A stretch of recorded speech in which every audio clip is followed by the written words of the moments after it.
embargo, son muchos los aspectos que pueden desencadenar un duelo emocional.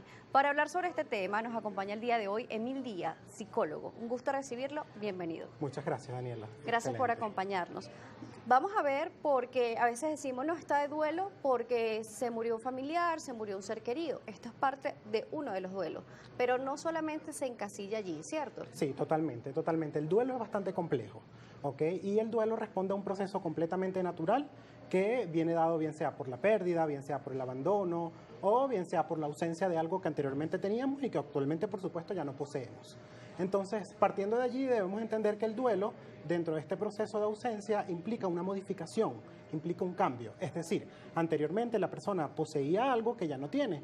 Por lo tanto, el duelo, al estar asociado a cualquier tipo de pérdida, puede estar asociado a muerte, que es lo que más frecuentemente se le asocia, pero también puede estar asociado a una ruptura de pareja, por ejemplo, a la pérdida de una casa, a la migración, por ejemplo, pérdida del hogar, de que anteriormente vivía en un país, me mudé para otro. Por lo tanto, el duelo desde ese punto de vista puede ser visto desde distintas perspectivas y desde cada perspectiva es completamente diferente. El duelo solamente se ve reflejado en la persona con tristeza, llanto, solamente se ve así. No, por supuesto que no. El duelo tiene diferentes fases.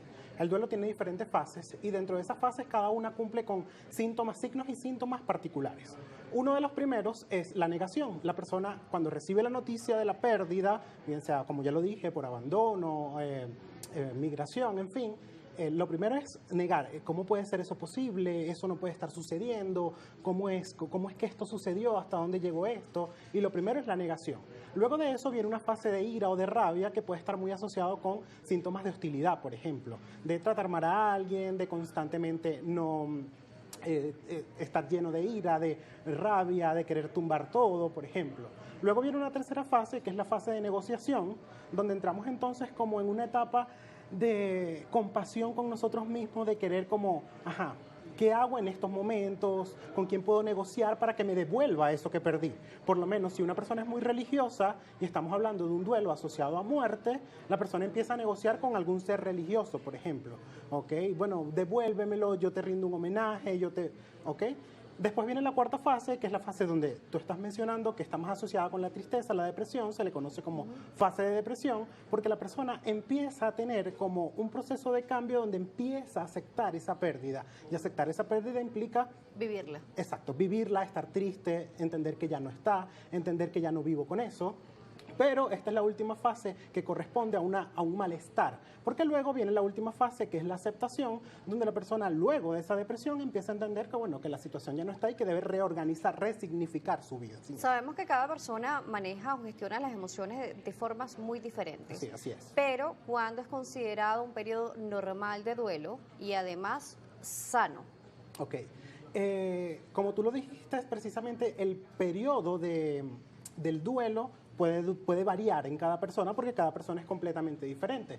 Sin embargo, las estadísticas han demostrado que un duelo normal o lo esperado es que dure entre aproximadamente 6 meses y 1 año. Es tanto así que en los manuales de diagnóstico que utilizamos los profesionales de la salud mental, cuando los síntomas son muy intensos y estos sobrepasan los 12 meses de duración, decimos entonces que la persona ha entrado en algo que se llama duelo patológico, que es cuando el duelo se convierte en una enfermedad y por supuesto necesita tratamiento psicológico o psiquiátrico, farmacológico, en su defecto, dependiendo de la intensidad del síntoma o de la forma en cómo éste esté presente en la vida de la persona que lo está viviendo. Claro, además el proceso de vivirlo, que es lo que decimos, puede ser muy variante. Total. Porque lo vemos incluso con las personas con depresión ya diagnosticadas, que no le notamos la tristeza, Exacto. sino que vemos que es una persona a veces sumamente carismático, con una sonrisa siempre en la cara. Sin embargo, el proceso interno o ese duelo interno es totalmente distinto. Por eso también el dicho popular,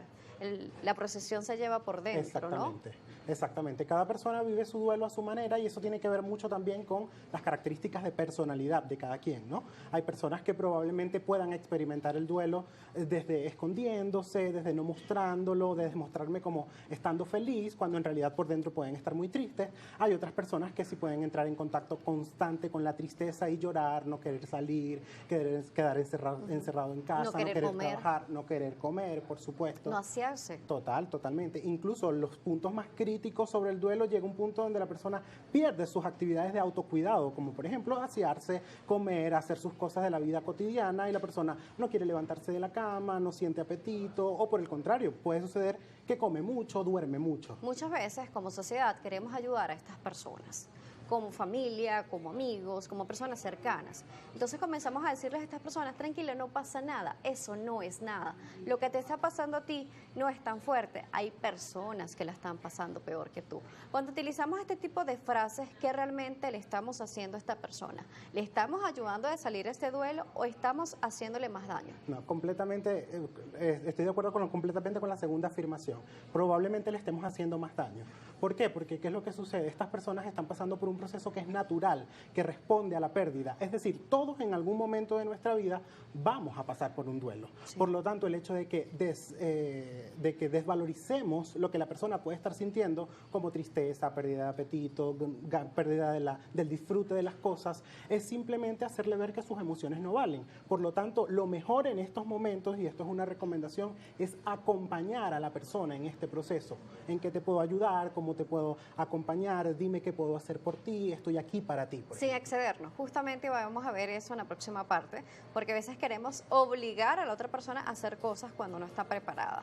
Vamos a verlo, cómo podemos manejarlo de forma inteligente, porque este espacio, el día de hoy no solamente está direccionado a esa persona que está pasando por un proceso de duelo, sino a aquellas personas que están cerca de este entorno y que quieren ayudarlos. Emil Díaz, psicólogo, nos seguirá acompañando al regreso. Preguntas, comentarios, como siempre, en redes sociales, Instagram.